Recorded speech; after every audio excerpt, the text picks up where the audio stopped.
Hi hello నమస్తే welcome to my channel by ఈ channel కొత్తగా చూస్తున్నట్లయితే ముందుగా సబ్స్క్రైబ్ చేసుకోండి. అలాగే నేను చెప్పేవాళ్ళు సుమందరం అందరికీ విషయం చెప్పా.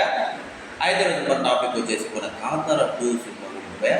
నిజానికి ఈ సినిమా నుంచి ఒక అప్డేట్ అయితే ఇచ్చారు. అది కూడా రిలీజ్ డేట్ అయితే ఇచ్చారు, ఒక పోస్టర్ కూడా వదిలారు.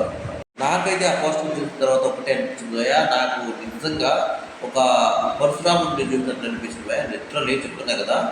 అయితే ఇదంతా పక్కన పెడితే మన కాంతార సినిమా ఏ రేంజ్లో వచ్చి ఏ రేంజ్లో నుంచి పుట్టిందో మనందరికీ తెలిసిన విషయమే. అసలు 20 కోట్లతో తీసిన సినిమా 400 కోట్ల దాకా కలెక్ట్ చేసిందంటే అసలు ఒక భారీ అసలు అసలు ఆ సినిమాకి అర్థులు లేవనే చెప్పచ్చు. ఎందుకంటే ఒక చిన్న సినిమా 400 కోట్ల దాకా రాబట్టిందంటే అది చిన్న సినిమా కానే కాదు భయ్య. అది కూడా మన రిషబ్ శెట్టి హీరోగా దర్శకత్వం కూడా 2 వహించాడని చెప్పచ్చు. నాకు తెలిసినంత వరకు కాంతార సినిమా ఒక పీక్స్లో ఉంటుందని చెప్పచ్చు భయ్య.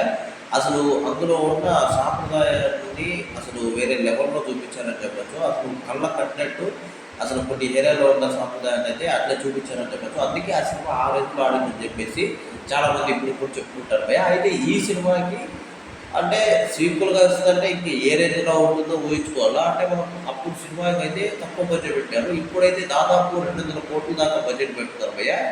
అయితే ఇప్పుడు 200 కోట్లు పెట్టున్నారు కదా, ఇంకా సినిమాకి ఏ రేంజ్లో పెట్టింటారు, ఏ రేంజ్లో వేసుకొచ్చి పెట్టింటారు, ఇంకా సినిమా నుంచి ఎంత మనం ఆశించవచ్చు అంటే దాదాపు 1000 కోట్ల పైన ఆశించవచ్చు భయ్య. ఇందులో ఎటువంటి డౌట్ లేదు. 1000 కోట్లు పక్కా వస్తుందని చెప్పేసి కూడా చాలా మంది అయితే చెప్తున్నారు. నేను కూడా అదే చెప్తా భయ్య, ఖచ్చితంగా 1000 కోట్లు అయితే వస్తుంది. అయితే ఈ సినిమా వచ్చేసి మనకు అక్టోబర్ 2వ తారీఖు అయితే రిలీజ్ చేస్తాము అని చెప్పేసి ఒక పోస్టర్ కూడా వదిలారు. అయితే ఈ సంవత్సరంలోనే ఈ సినిమా ఉంటుంది అక్టోబర్ 2వ తారీఖున. అసలు సినిమా కోసం ఎంతలా వెయిట్ చేస్తున్నానంటే ఈ పోస్టర్ చూసిన తర్వాత నాకు లిటరల్లీ చాలా హ్యాపీ అనిపించింది. అంటే సినిమా కోసం వెయిట్ చేస్తున్న టైంలో పలానా డేట్ అని ఇచ్చారు కదా, అది చాలా హ్యాపీగా అనిపించింది. అయితే ఈ అప్డేట్ మీద మీరేమనుకున్నారు కింద కామెంట్లో తెలియజేయడమే మర్చిపోకుండా తప్పకుండా దయచేసి.